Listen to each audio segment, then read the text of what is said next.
Olá, meus irmãos, a paz do Senhor. Seja mais uma vez bem-vindo ao nosso canal. Aqui, Raimundo Alves, evangelista da obra do Senhor em Araguaína, Tocantins. Estamos hoje para mais uma aula, mais uma lição da Escola Bíblica Dominical deste projeto Apoio à EBD. Um projeto gratuito, voluntário, que visa ajudar, apoiar você que atua na Escola Bíblica Dominical. E como você sabe, aqui o conteúdo é diferenciado. Nós fazemos abordagem teológica, conteúdo da lição, mas sempre acrescentamos algo a mais, na tentativa e na expectativa de tentar trazer o conteúdo estudado para a nossa realidade. Se é a sua primeira vez por aqui, eu já peço que você se inscreva, clica aí no sininho para que você seja avisado, né? E peço a todos que dê o like, compartilha esse material para ajudar outras pessoas, porque com certeza hoje temos uma aula abençoada.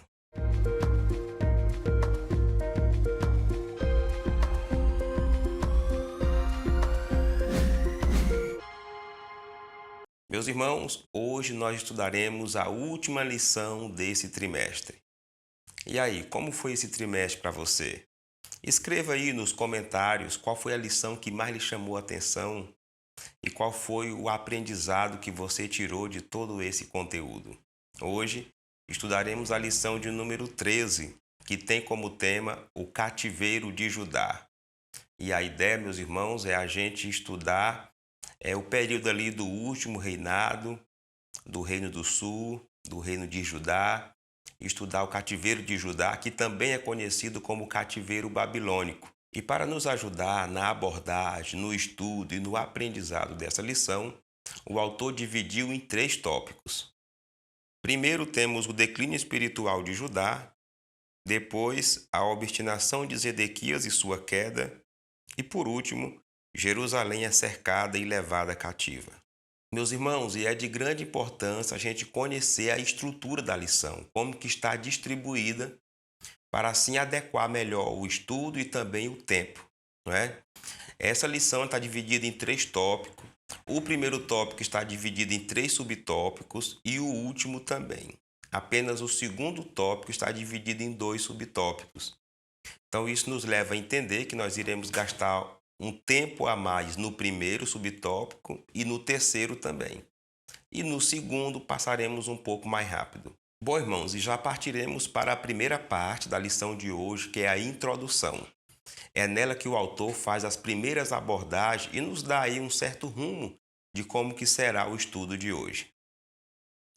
A fase final de Judá foi protagonizada por 4 reis: Joacás, filho do rei Josias; Jeoaquim, que reinou por ocasião do primeiro grupo de prisioneiros levado para a Babilônia em 605 a.C.; Joaquim, que com apenas 3 meses de reinado vivenciou o cerco de Jerusalém por Nabucodonosor, que resultou em 10.000 pessoas presas em 597 a.C., e Zedequias, o rei entronizado por Nabucodonosor no lugar de Joaquim. Nesta lição, veremos Zedequias rebelando-se contra o rei de Babilônia, causando um novo cerco que durou 18 meses e, finalmente, resultou na queda definitiva de Jerusalém em 586 a.C. Bom, irmãos, o final do reinado, o final da existência do reinado, a fase final do reinado do sul, ela se divide ali mais ou menos entre 4 reis. Os reis que sucederam o rei Josias, que foi o nosso último estudo, que foi a nossa última lição. Então eu preparei aqui uma arte para tentar nos situar melhor, para poder ficar mais fácil da gente entender o que aconteceu depois do reinado do rei Josias, até chegar aqui no final, que foi o rei Zedequias. Depois do reinado do rei Josias, Joacás, o seu filho, assumiu o trono. Ele fez o que era mal aos olhos do Senhor, foi um rei mau, e ele foi preso por faraó Neco, na cidade de Ribla. O faraó do Egito colocou no reinado Eliaquim, que teve o seu nome mudado para Jeoaquim. Ele era irmão de Jeoacás. E no ano de 605 a.C., ocorreu a primeira invasão de Jerusalém por Nabucodonosor. Jeoaquim serviu a Nabucodonosor por 3 anos. E depois de Jeoaquim, assumiu Joaquim. E em 597 a.C. ocorreu a segunda invasão da Babilônia. Nessa invasão foram levados tesouros da casa do rei, do templo do Senhor, e também o rei Joaquim foi levado cativo para a Babilônia.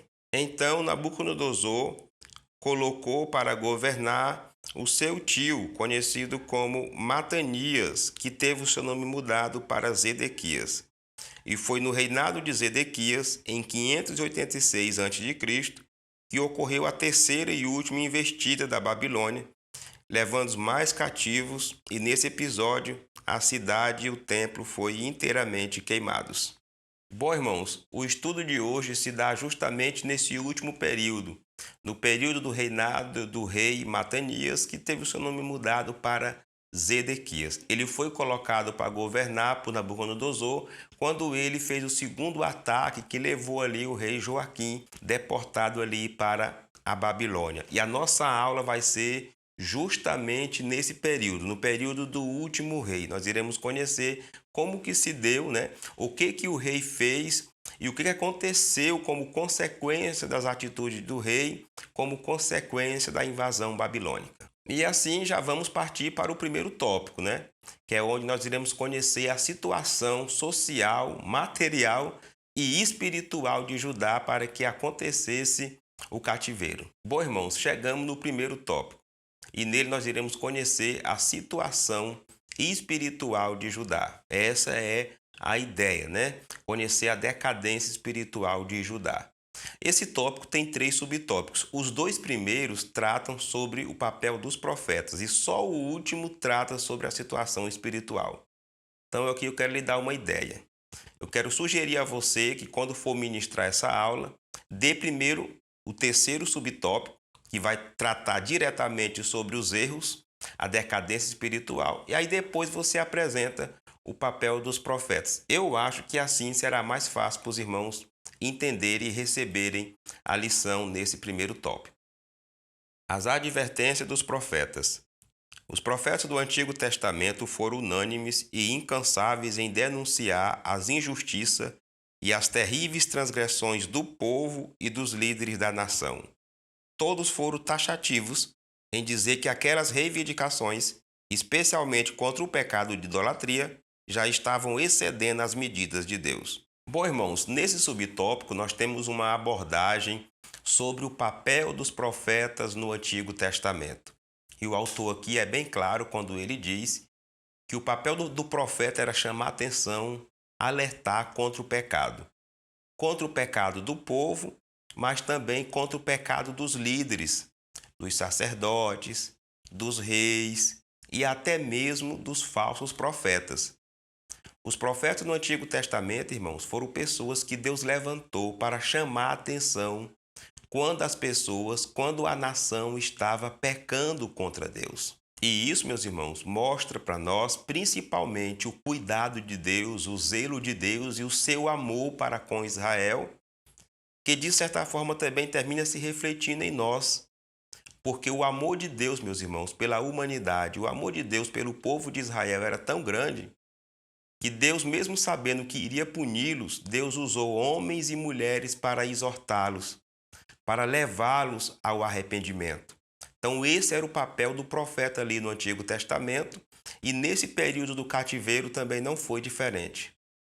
Previsão dos acontecimentos que levaram Judá ao exílio. O ministério de Jeremias foi o mais importante nesse período. Ele iniciou suas atividades proféticas no reinado de Josias e deu continuidade nos 4 reinos seguintes. No tempo desse grande profeta, havia muita discórdia e confusão sobre o que era a verdadeira e a falsa palavra de Deus. Por isso, precisamos estar atentos para discernirmos a palavra do Senhor. Ao advertir o povo sobre os pseudos profetas, Jeremias o fez de modo tão peculiar que parece estar se referindo aos falsos profetas dos nossos dias. Aqui nesse subtópico, irmãos, o autor continua reforçando o papel dos profetas no Antigo Testamento, mas aqui dando destaque ao profeta Jeremias. Irmãos, o profeta Jeremias, o ministério dele foi justamente ali nos últimos 5 reis. pegando desde a última lição, né, a lição que estudamos anterior do rei Josias, de lá até chegar ao cativeiro babilônico, cativeiro de Judá. O profeta mais atuante foi o profeta Jeremias. O autor destaca aqui também uma questão muito interessante, que enquanto Jeremias estava sendo profeta, usado por Deus, profeta do Senhor, havia muita briga, muita discórdia, muita contenda sobre o que seria realmente palavra do Senhor. Haviam vários falsos profetas e com certeza esses profetas estavam profetizando, dizendo que estava falando em nome de Deus, em nome do Senhor, mas profetizando contra a profecia do profeta Jeremias. Ô irmãos, pense numa confusão, hein? Pense numa contenda. Um diz uma coisa de um lado, o outro diz outra, e tudo isso tentando mostrar, tentando dizer que era Deus. Aí o autor fecha aqui o raciocínio desse subtópico, falando que as expressões, as falas, os problemas apresentados ali pelo profeta Jeremias parecem muito com os nossos dias. E eu concordo, meus irmãos, porque os nossos dias está cheio mesmo de falsos profetas, falsos pregadores, falsas revelações, né, falsas línguas estranhas, e tudo isso atrapalha a crença das pessoas. Pessoas que vêm na mídia falar coisa, dizer que Deus revelou, aí depois não acontece. Aí o cidadão fica remendando aí, dizendo que não falou uma coisa, que não falou isso, que não falou aquilo. Falso profeta. Pregadores que usam da Bíblia, usam da palavra de Deus para trazer vários ensinos, né, deturpantes, vários ensinos contra a sã doutrina, contra a própria palavra de Deus, é também falso profeta. Então, o autor está mostrando aqui que o problema que o profeta Jeremias tinha naquele período, nós também temos hoje nos nossos dias. Motivos que levaram Judá ao cativeiro. O cativeiro aconteceu especialmente por causa da obstinada desobediência da liderança judaica. Essa posição é consolidada por vários profetas. Além da idolatria, outros pecados foram cometidos contra Deus. Derramaram sangue inocente, cometeram todo tipo de corrupção e injustiça social, não observaram o descanso sabático e ainda mataram muitos profetas do Senhor.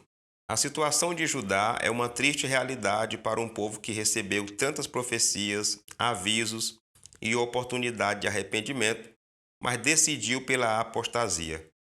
Ao olhar para a história de Judá, cultivemos o sentimento de humildade em nosso coração para que o temor a Deus nos previna de toda apostasia.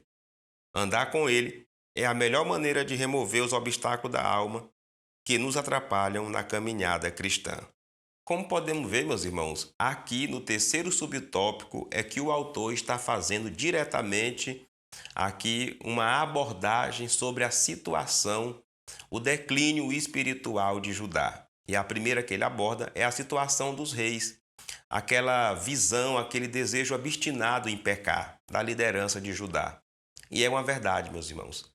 Grande parte dos reis de Judá, tanto de Judá como de Israel, pecaram muito, erraram muito, promoveram principalmente a idolatria, não é? E o sincretismo religioso dentro de Judá. E isso fez com que, meus irmãos, a ira de Deus se acendesse. Um dos piores aqui de Judá foi justamente o rei Manassés. Dê uma olhada no que ele fez, dê uma olhada no que ele aprontou, que vai lhe ajudar muito a entender, né, esse argumento do pastor, esse argumento do autor aqui, ao dizer que a liderança tinha um desejo desenfreado, obstinado de pecar. Aí o autor faz uma abordagem aqui também, meus irmãos, sobre o pecado de idolatria, né? Meus irmãos, o pecado da idolatria, ele foi a grande dor de cabeça que Israel deu para Deus. Ali no Antigo Testamento é um dos maiores problemas que a gente vê, né? Principalmente a adoração a Baal, a Azerá, a Astarote e outros deuses que eram adorados ali na região. Meus irmãos, e é muito triste quando a gente lê os episódios acontecendo isso. Até reis de Israel, até pessoas de Deus, de Judá, do Reino do Norte, sacrificando seus filhos em prol desses deuses, passando seu filho pelo fogo, né, que era um dos rituais daquela época. Então, a idolatria, meus irmãos, fez até com que Deus usasse o profeta Oséias, falasse que ele casasse com uma mulher prostituta, não é? Uma mulher adúltera, para mostrar que assim também Israel estava abandonando Deus. Mas o autor, meus irmãos, aponta também aqui outras causas que podemos destacar que são pecados na área social, né? Havia muita corrupção, havia muita injustiça social, não é? Os ricos cada vez mais ricos, os pobres cada vez mais pobres, e isso principalmente patrocinado pela casa real, né? Pela casa do rei, pela monarquia.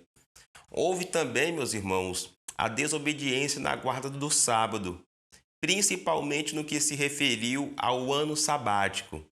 Deus determinou para eles trabalhar, cultivar a terra durante 6 anos, e no 7º ano a terra descansar, né? E você vai ver aí nos textos bíblicos sobre o episódio do cativeiro que um dos argumentos usado pelo escritor bíblico e também por Deus é que Deus estava tirando o povo da terra justamente para que a terra repousasse os anos que Judá não permitiu que a terra repousasse, que era determinação de Deus. E o autor aborda também aqui, meus irmãos, a situação do derramamento de sangue inocente. Muita gente inocente morreu, meus irmãos. Muita gente inocente, principalmente perseguido pela casa real, principalmente perseguido pelos reis. Começa ali pela morte das pessoas que viviam no reinado, né? Quando um rei assumia, matava os outros descendentes daquele outro rei. Mas o autor destaca também, meus irmãos, a morte dos profetas do Senhor. Isso mesmo, meus irmãos. Grande parte dos profetas do Antigo Testamento não morreram de morte natural. Eles morreram mediante perseguição da liderança, perseguição dos reis. Como nós vimos aqui, o papel do profeta era entregar a mensagem de Deus, principalmente denunciando o pecado, tanto do povo quanto da liderança do seu tempo. O autor dá um destaque aqui também, meus irmãos, a situação espiritual de Israel, quando ele fala que diante de tantas bênçãos, tantas promessas de Deus para aquele povo, eles preferiram a apostasia. E o que é apostasia? É quando você larga mesmo Deus de mão. É quando nada mais consegue fazer com que você adore a Deus com teu coração, em espírito e em verdade.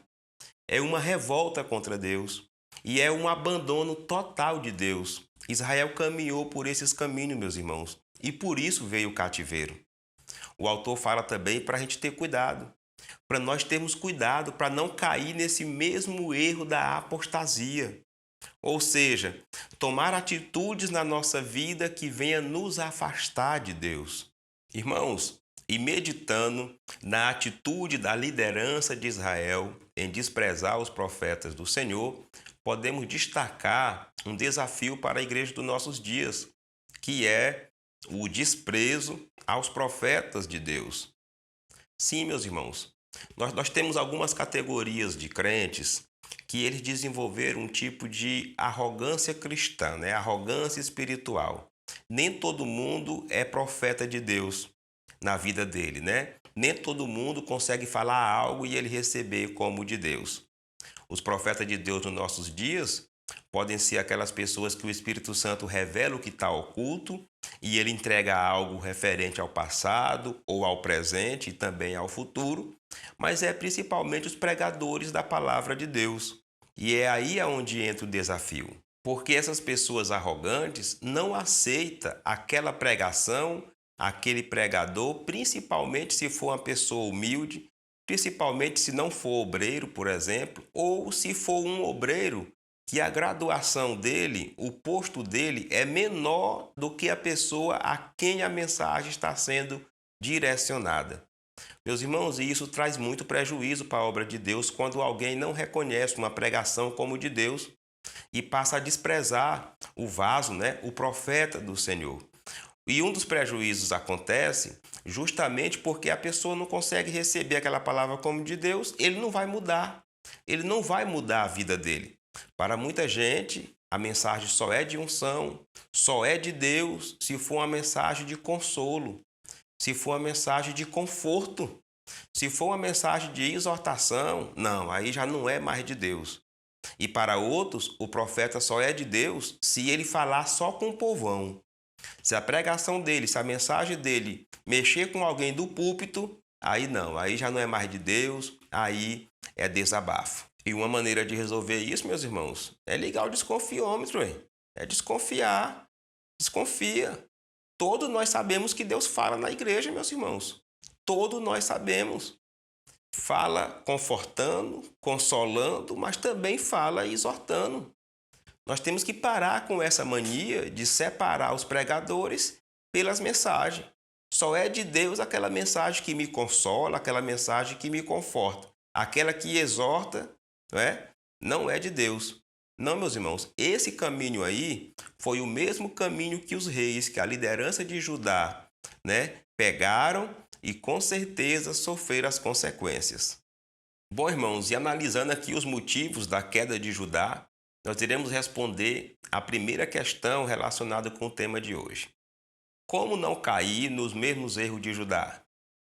Olha, irmãos, quando nós estamos lendo essas histórias do Antigo Testamento, geralmente nós podemos ter duas posturas.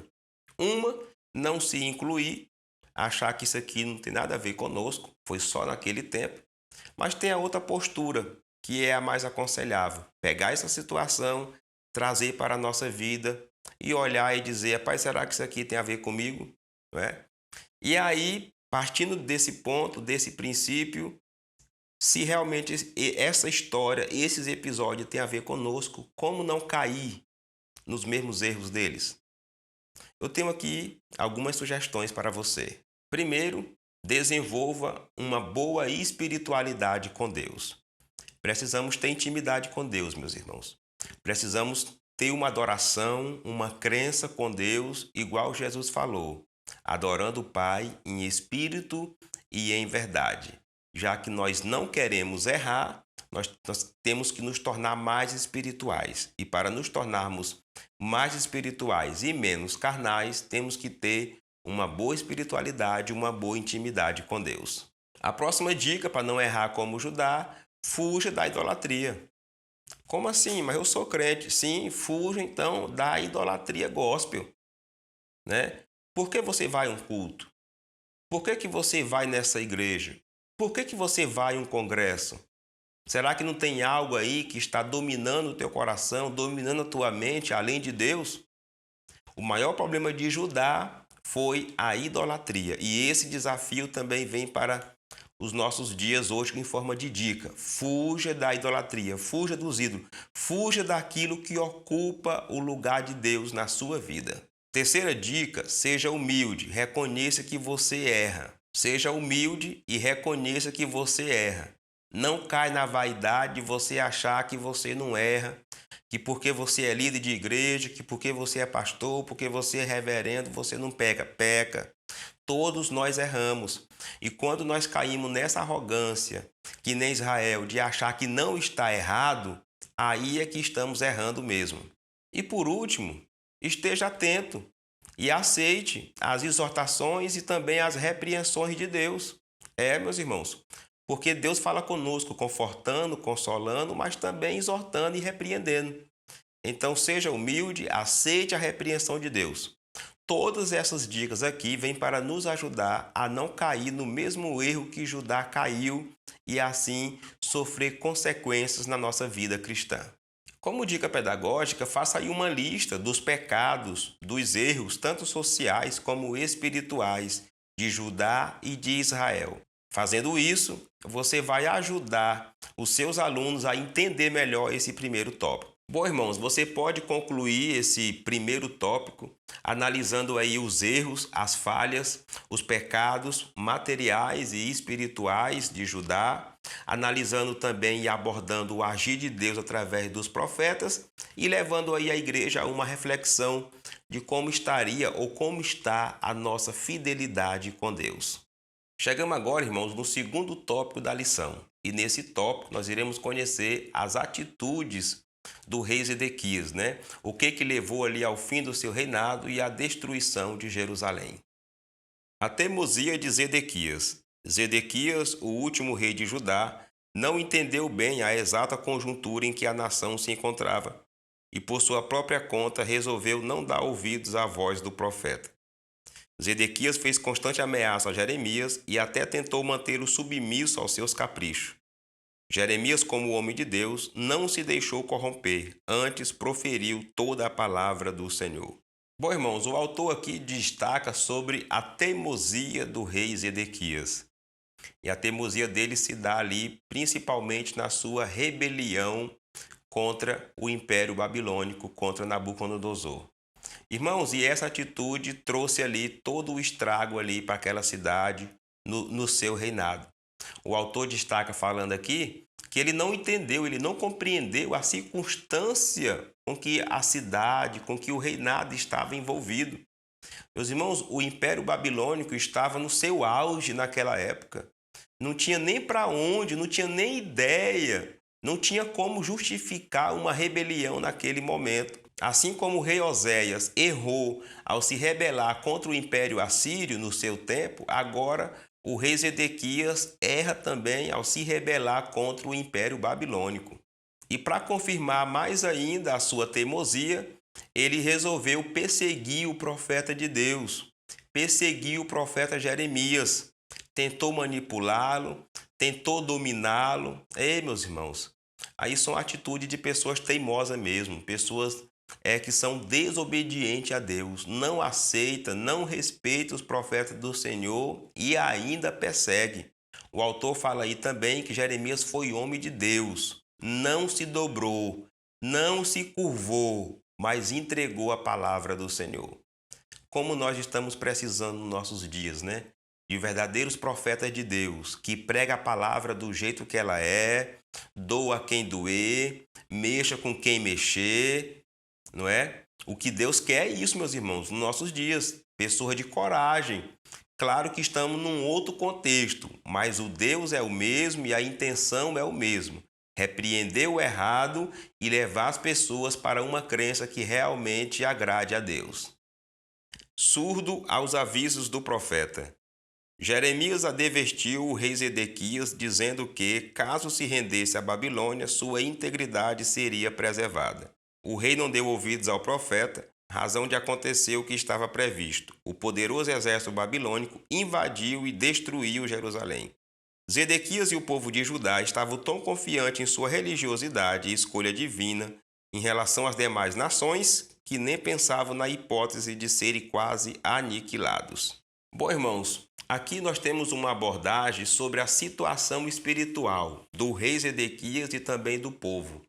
Eles estavam surdos espiritualmente quanto ao que o profeta Jeremias estava falando. E a mensagem do profeta Jeremias era para aceitar o domínio do Império Babilônico, que era Deus que estava usando aquele império para punir o povo de Deus, punir Judá pela sua rebelião e pelo seu pecado. Só que nem o povo e nem o rei ouviu o que o profeta estava falando, mesmo sabendo que eram palavras do Senhor. E sabe o que levou eles a pensar desse jeito, a se revoltar? E sabe o que levou eles, meus irmãos, a se colocar contra o profeta do Senhor? Uma crença errada, uma visão espiritual errada da crença deles. Eles estavam achando, meus irmãos, que daquele jeito eles estavam com Deus, eles estavam certos na presença de Deus. Eles estavam achando que eles iriam vencer. Olha só, não é? Judá, povo de Deus, né? O reino do sul, ainda ali de pé. Não, nós vamos nos rebelar, vamos nos revoltar, porque o Senhor está conosco, Deus está conosco. Ei, meus irmãos, um crente sem visão espiritual é dor de cabeça na certa, né? O autor fala aqui que eles confiaram na sua religiosidade, achando que Deus estava do lado deles. Mas não foi isso que aconteceu. Jerusalém foi invadida, foi destruída, não é? E o que iniciou esse processo foi justamente a rebelião do povo e a rebelião do rei Zedequias. Olha só, irmãos, e analisando aqui todo esse contexto do segundo tópico, nós podemos abordar aqui, destacar um desafio para a igreja dos nossos dias, que é o desafio da surdez, né? E da falta de visão espiritual. É verdade, meus irmãos. Nós temos alguns irmãos, líderes de departamento, pastores de igreja que infelizmente perderam a visão espiritual. E devido a alguns ocorridos, a gente consegue perceber quando isso está acontecendo. Primeiro, quem perdeu a visão espiritual, ele está errando e acha que está certo. Está tendo prejuízo e ele acha que está tudo bom, não é? A obra está sofrendo, o departamento está sofrendo e para ele está tudo uma bênção. Está abalando, não é? Por que ele acha assim? Porque a sua visão e a sua audição espiritual está corrompida. E com isso leva a uma outra característica. Uma pessoa que está sem visão espiritual, ele não vai ouvir exortação, ele não vai ouvir ensinamento, ele não vai ouvir os profetas do Senhor. E como eu já falei aqui, principalmente se esse profeta for uma pessoa humilde da igreja, não é? Se for aquele irmão mais humilde, se for um irmão que é obreiro, que ele está no escalonamento mais baixo do que aquela pessoa que está sem visão espiritual, com certeza ele não vai ouvir. O prejuízo na obra de Deus vai continuar porque ele não está conseguindo ver o lado espiritual da coisa e muito menos ouvir o aviso de Deus para a sua vida. Uma outra característica também é que não consegue perceber o agir de Deus. Às vezes, na linguagem de alguns, né, o parafuso está apertando, as circunstâncias não tão boas, mas ele não está conseguindo perceber que é Deus que está fazendo isso, não é? Para que ele entenda que está no erro. E uma maneira de resolver esse desafio aí, meus irmãos, é se arrependendo. Se arrependendo, voltando ao primeiro amor, porque voltando a adorar a Deus com sinceridade, em espírito e em verdade, Deus vai restaurar a saúde espiritual. Bom, irmãos, e baseado aqui nessa atitude do rei Zedequias, nós iremos responder a segunda questão sobre o tema de hoje. Como saber se uma determinada atitude é apenas a nossa vontade ou a vontade de Deus? Olha, irmãos, é uma questão interessante, porque hora por outra nós somos desafiados a fazer uso da nossa fé, a tomar decisões, a ter uma certa postura, a ter atitude, a agir. E aí, a gente vai ter que agir, vai ter que tomar uma atitude. Como saber se essa ação, se essa atitude é simplesmente a nossa vontade, vontade humana ou vontade de Deus? Eu tenho aqui algumas sugestões para lhe ajudar. Primeiramente, tenha ou mantenha a sua intimidade com Deus.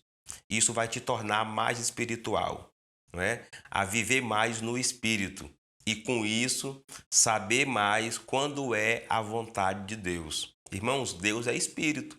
E para nós termos um alinhamento com Ele, para nós termos facilidade em saber o agir dele, precisamos ter cada dia mais intimidade com Ele. E a segunda dica é busque direcionamento de Deus. O nosso Deus, meus irmãos, é um Deus que se relaciona. É um Deus que ouve a nossa oração. Ele contempla o nosso dia a dia, contempla, mas Ele quer nos ouvir. E nessa intimidade com Ele, consultando Ele, nós iremos saber quando é o agir dele. E a última dica é analise o contexto. Veja como está o seu papel. Você está crente? Não é? Como é que está o seu papel? Você está obediente, está desobediente? Como que está o seu testemunho?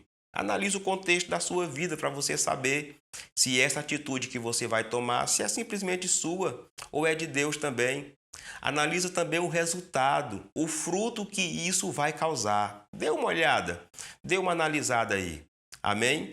Que essas dicas aí possam lhe ajudar a ter boas atitudes, principalmente direcionadas por Deus. Na dica pedagógica, faça aí uma lista das atitudes do rei Zedequias, não é? A desobediência dele, a resistência dele e a rebelião dele. Isso vai ajudar os irmãos a entender melhor as circunstâncias que levaram ao exílio. Daí, você pode concluir esse tópico fazendo uma abordagem, né, sobre o desejo obstinado do rei de se rebelar. Fale também, conclua aí também sobre a teimosia do rei e também do povo, principalmente contra o profeta Jeremias. E feche aí o raciocínio perguntando, meditando como está a nossa visão espiritual, não é, diante das circunstâncias que estão acontecendo. Bom, irmãos, chegamos agora no terceiro tópico da nossa lição. E nele nós iremos conhecer como que foi a tomada, a destruição de Jerusalém e a levada do povo para o cativeiro babilônico. A destruição da cidade santa e do templo. Após as investidas dos assírios, dos egípcios e de 3 ofensivas dos babilônios, a forte e imponente cidade de Davi se encontrava completamente arrasada. Durante o cerco de Jerusalém, ninguém podia entrar nem sair. Os víveres estocados foram sendo rapidamente consumidos e os animais eram abatidos e oferecidos como alimento, até que não restou mais nada. Foi nesse momento que o poderoso exército de Babilônia rompeu uma brecha no muro e invadiu a cidade.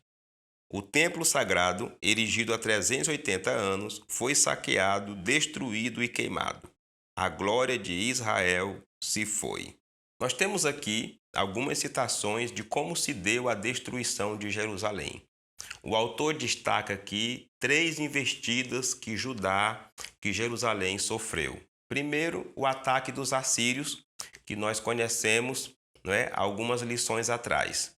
Segundo, o ataque dos egípcios. Como eu falei aqui, houve um período também de domínio do Egito. E agora, por último, 3 ataques da Babilônia. Aconteceram ali 3 ataques, meus irmãos. E em todos esses ataques foram levadas pessoas cativas para a Babilônia. O Império Babilônico, meus irmãos, teve um domínio muito grande. E agora ele chega aqui na região aqui e acaba com tudo. Cercou a cidade, como era costume daquele tempo, e aí os alimentos foram se acabando, A fome foi aumentando, o desespero foi batendo, até que conseguiram rebentar o muro da cidade e assim destruir aquela cidade, a cidade de Davi. E o autor destaca aqui falando que foi-se a glória de Israel. Até porque também, nesse acontecimento, nesse episódio, saquearam também o templo do Senhor, o templo que havia sido há 380 anos construído por Salomão. Agora estava tudo destruído, inclusive a cidade foi queimada a fogo.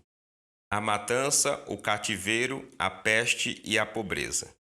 No livro de Lamentações de Jeremias, o profeta descreve com riqueza de detalhes as deploráveis cenas que assistiu. A fome chegou a tal ponto que as mães cozinhavam e serviam os próprios filhos como comida, os sacerdotes perderam as esperanças, as virgens ficavam assentadas sem força à beira do caminho e as crianças morriam de sede e fome. Ninguém podia saciá-las. Irmãos, essa foi a calamidade, a situação de calamidade com que Jerusalém ficou, com que Judá ficou. A fome tomou de conta, A fome tomou de conta da região, a ponto de, o autor destacando aqui, meus irmãos, que as mães até comiam os seus próprios filhos, Os animais também foram servidos como alimento. Já não havia nenhuma expectativa religiosa. Os sacerdotes estavam também ali sem esperança. As moças já não havia mais ânimo, já não havia expectativa. E as crianças morriam de fome e sede, porque não tinha ninguém para poder salvá-las. Olha só, meus irmãos, que situação de calamidade. Que situação caótica agora essa região está vivendo, uma região que foi tão abençoada por Deus, tão frutífera e agora sofrendo dessa maneira. Tudo isso por causa da desobediência a Deus e perseguição aos seus profetas. A esperança profetizada. A mensagem de Jeremias deixou todos desesperados. Em Lamentações, o profeta desvela toda a sua tristeza, mas mesmo assim não deixou de se lembrar e registrar o quanto Deus é misericordioso e o tamanho da sua fidelidade. Portanto, assim como Jeremias mudou sua desolação para um estado de esperança, também o cristão deve desenvolver uma atitude de fé diante de suas dificuldades e enfrentamentos. O maior motivo da nossa esperança é a ressurreição de Cristo. Cristo em vós, esperança da glória. Bom, irmãos, aqui nesse tópico nós temos uma abordagem aqui de como estava a visão, a saúde espiritual do profeta Jeremias. o profeta Jeremias, né, conhecido como profeta chorão. Você pode dar uma pesquisada aí no capítulo 36, 37, 38.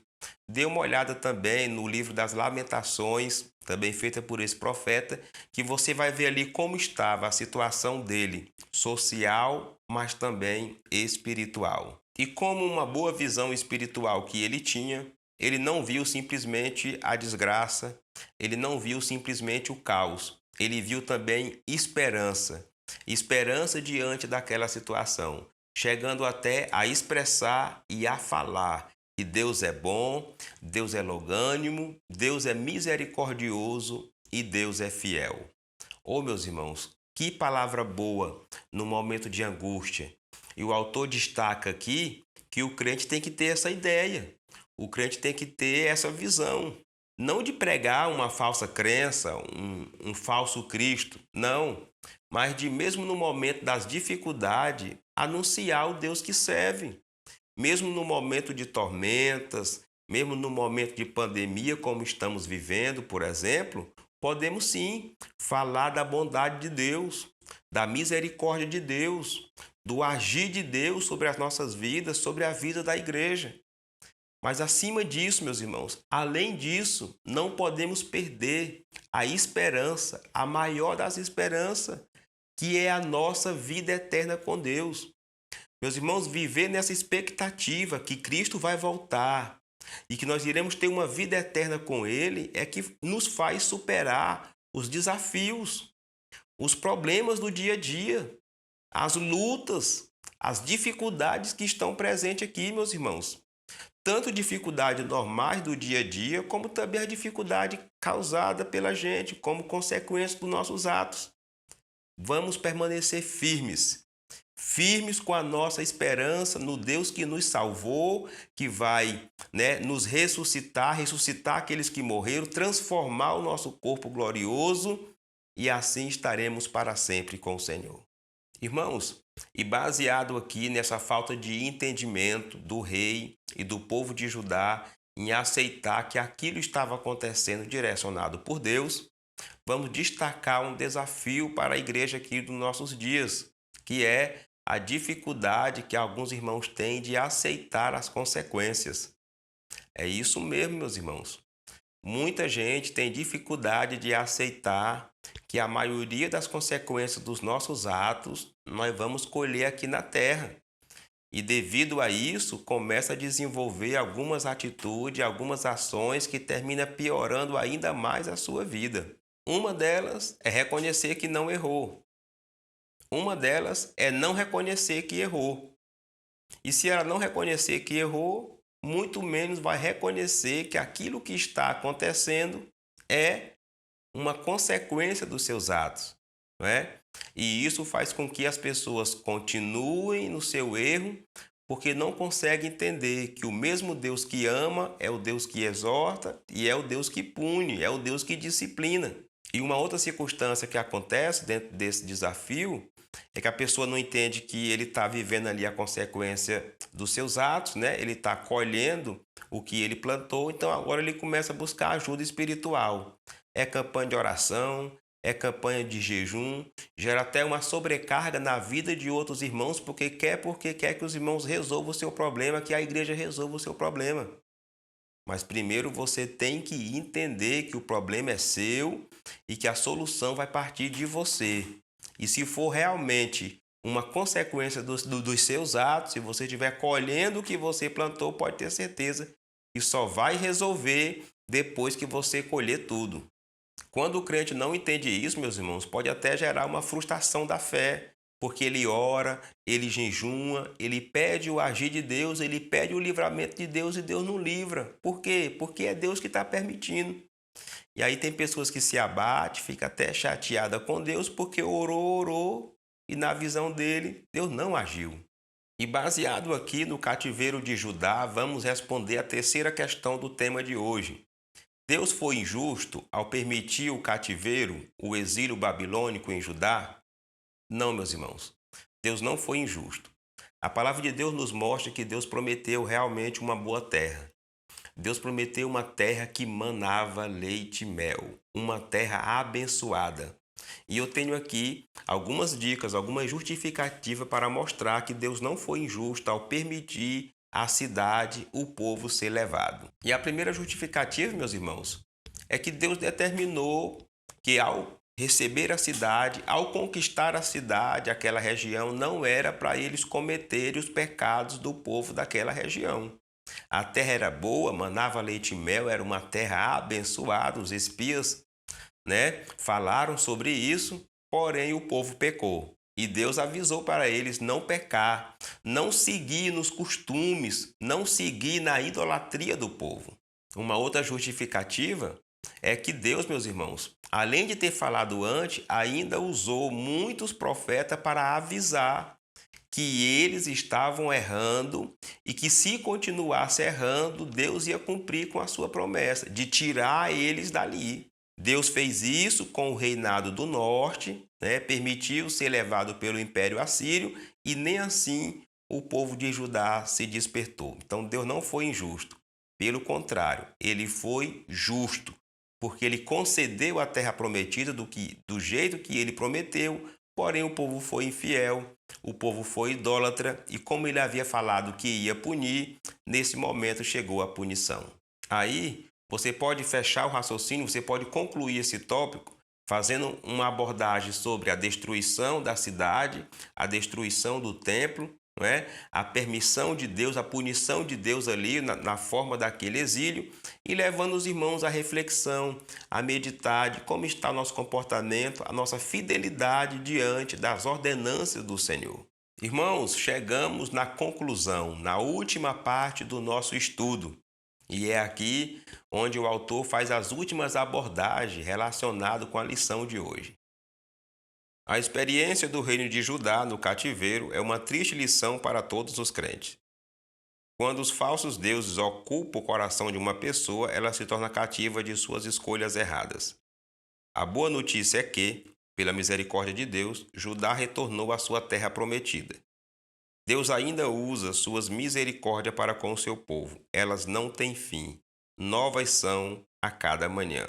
Bom, irmãos, a primeira abordagem do autor é que esse estudo, essa história, este episódio deve servir de lição para nós, principalmente na questão de não deixarmos nenhum Deus estranho dominar o nosso coração, porque assim faremos escolhas erradas e nós nos tornaremos escravos dessas escolhas. Devemos ter esse cuidado de não deixar nenhum ídolo, nada, dominar o nosso coração, porque aí sim estaremos em desobediência com Deus. A outra abordagem que o autor faz é que o cativeiro babilônico teve um fim, e é verdade. Durou ali cerca de 70 anos e o povo voltou. Muita gente voltou, outros ficaram ainda na Babilônia. Voltaram, reconstruir a cidade, reconstruir o muro da cidade, reconstruir o templo, Não foi mais com aquele glamour, aquela potência que era, mas a cidade se reergueu. Se você quiser conhecer mais como é que foi esse retorno, leia aí os livros da Bíblia, principalmente Esdras, Neemias, Foi nesse tempo aí, meus irmãos, que foi montado o cânon do Antigo Testamento, através de Neemias. Foi um período também do surgimento das sinagogas e por aí vai. O autor fala também, meus irmãos, que o nosso Deus é um Deus de misericórdia. E é verdade. Só precisamos estar, meus irmãos, com o coração mesmo dependente dele e assim buscar o perdão dele, buscar uma reconciliação com ele. Muitas vezes nós não vivemos a bondade de Deus na nossa vida, nós não vivemos a misericórdia de Deus porque nós não buscamos ela. Ficamos no nosso gosto, ficamos no nosso pensamento, ficamos no nosso mundinho, ficamos na nossa birra e não buscamos a misericórdia do Senhor. Se Judá, se Israel tivessem se arrependido, Deus não havia permitido, o que aconteceu. E é uma grande lição para nós. Uma outra lição que nós tiramos dessa história, meus irmãos, é que não vale a pena pecar. O pecado tem as suas consequências e as consequências do pecado são ruins. Outra lição, baseada nesse estudo de hoje, é que Deus nos exorta, Deus nos chama a atenção, mesmo nós no erro, mesmo errado, meus irmãos. Deus nos avisa, não é? Outra lição que podemos tirar desse estudo de hoje é que Deus permite as consequências. Sim, Deus é justo, meus irmãos. Deus permite as consequências. Judá pecou, Israel pecou e Deus cumpriu o que ele havia falado se eles pecassem. Se eles seguissem o costume, não é, daquelas nações que estavam ali que tinham que ser tiradas no tempo da conquista da terra prometida. Meus irmãos, que possamos a cada dia ter um coração mais crente, ter uma vida mais crente perante Deus, menos pecado, mais santidade, menos desobediência, mais obediência a Deus. Amém? Chegamos, portanto, ao final da nossa aula e eu quero agradecer a sua vinda até aqui. Muito obrigado. Muito obrigado por ter vindo assistir conosco, assistir o nosso vídeo, meditar nessa aula, aprender conosco. Sou muito grato pela sua vida, muito grato pela sua vinda até aqui. Se você ainda não compartilhou, você pode compartilhar esse vídeo, manda aí nos grupos do WhatsApp da sua igreja, para que outras pessoas também possam ser abençoadas. Se você ainda não se inscreveu, se inscreva também no nosso canal, tá? É muito bom, isso aí é como uma vitamina para a gente continuar aqui fazendo esse trabalho. Quero lhe informar também que estamos aí nas redes sociais, certo? Tem o nosso Facebook, onde fazemos ali postagens semanais, quase que diariamente, sobre a lição que estamos estudando naquela semana, né? A próxima lição de domingo. Tem também o nosso Instagram, que fazemos postagens também, você pode acessar, pode nos seguir. Tem também aí o nosso contato do WhatsApp, onde você pode ter um contato mais próximo conosco, até mesmo se for o caso da sugestão ou a gente ministrar na sua igreja. O certo é que eu fico muito feliz, muito grato a Deus com a sua vinda até aqui. Estamos concluindo mais um trimestre de estudo, um trimestre de aprendizado. Muito obrigado a você que tem contribuído com o crescimento do nosso canal. Eu sou muito feliz com o seu apoio, muito feliz com a sua ajuda. Que o Espírito Santo te conduza, que o Espírito Santo te abençoe.